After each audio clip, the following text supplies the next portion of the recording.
Post-mortem report of Ajit Kumar's custodial death has put everyone in shock. 44 marks, injury marks, which included several grievous internal injury marks. And somebody who has been raising this question on the custodial deaths, in particular about Ajit Kumar, is the MP from Sivganga, Karti Chidambaram, joining us on India Today. Sir, first of all, what's your reading of the details, horrific details that have come out of the post-mortem report? It's gravely distressing.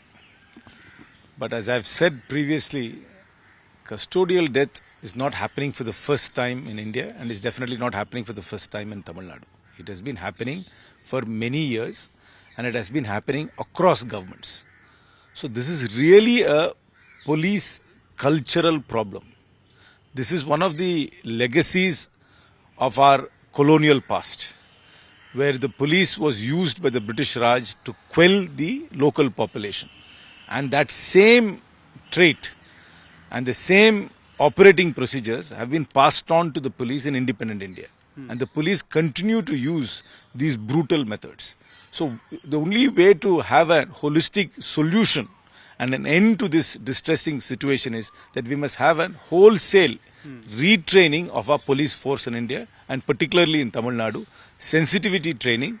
What are the operating procedures? What is a policeman supposed to do? I think the entire police force, I think right from the DGP onwards to the newly recruited constable, must undergo retraining. And this retraining must be done professionally and in a systematic manner. There is no point in just blaming the political executives at the present time, because this has happened across political governments. It has happened across various governments. It has happened in the previous government. It has happened in governments 2 terms ago. Right. So it's not new, and nothing is changing. I mean, the same thing happened in Tirunelveli, where I think Benix and Jairaj were brutally murdered in the police station. Then there was another incident of Vignesh. I'm not able to recollect all the names.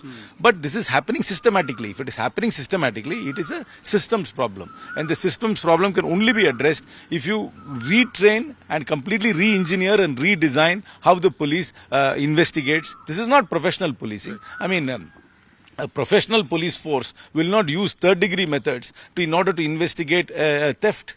So if this is again a vestige of our colonial past, and I know the central government talks all the time of ridding India of the colonial past, and I think they sometimes take up causes which are not necessarily causing ill effects to society today. If they really are serious, they must reform the police, and particularly in Tamil Nadu, I urge upon the government to call for a wholesale review, retraining, sensitivity training, and a new police manual has to be created in Tamil Nadu. So, coming to this particular aspect, when you say that the government of the Tamil Nadu needs to work on this particular situation, first your ally would also feel uncomfortable because you are a long-standing ally of the DMK and they are in power. They would think that you are raising question mark on their governance, number one. Number two, the opposition parties, including the BJP, would also use your case to further their demand or accusations. This is not happening for the first time in Tamil Nadu. It has happened across governments. I mean, the BJP's ally, Mr. Edappadi Palanisamy, when he was chief minister, is when the Tirunelveli incident of Benix and Jairaj happened. So I am not blaming him for that.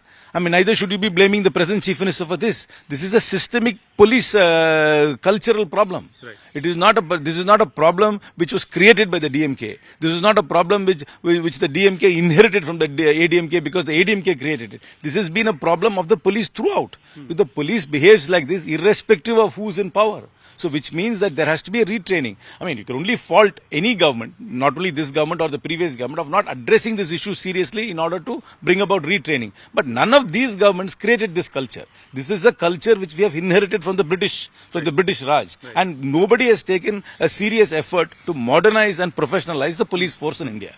One final question, in regards to Ajit Kumar case, would you demand a formation of a SIT or a High Court monitored probe? Because sometimes we also see that within the system, when the questions are raised on the system, there are ways or methods that system tries to protect its own. So would you want somebody higher up to be probing the entire case? The state government promptly has handed over the matter to the CBI. Let the CBI investigate it. Let the CBI give a report, and post that let us see what the findings things are and then react to it. There's no point in creating another superstructure at the moment. Let us work within what structures have been there. But most importantly, if you really want change, if you want these kind of incidents to stop, we must have a complete overhaul in the methods in which the police investigate and the methods in which they operate, and we must have sensitivity training to the police. A wholesale reform has to take place, not only in Tamil Nadu, but in all of India. Right. Thanks a lot for speaking to us. So that was Sivganga MP raising that bigger question. You know, he's saying it's not only about the Ajit Kumar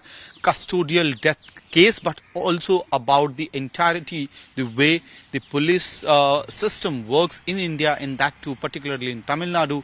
And he's seeking a holistic change in the way the interrogations, probe and handling of the suspects are done. So a bigger demand from the DMK LI itself, which is rising from the fact that Ajit Kumar's custodial death happened in June, and now that post-mortem report is out, which is putting out even more horrific details.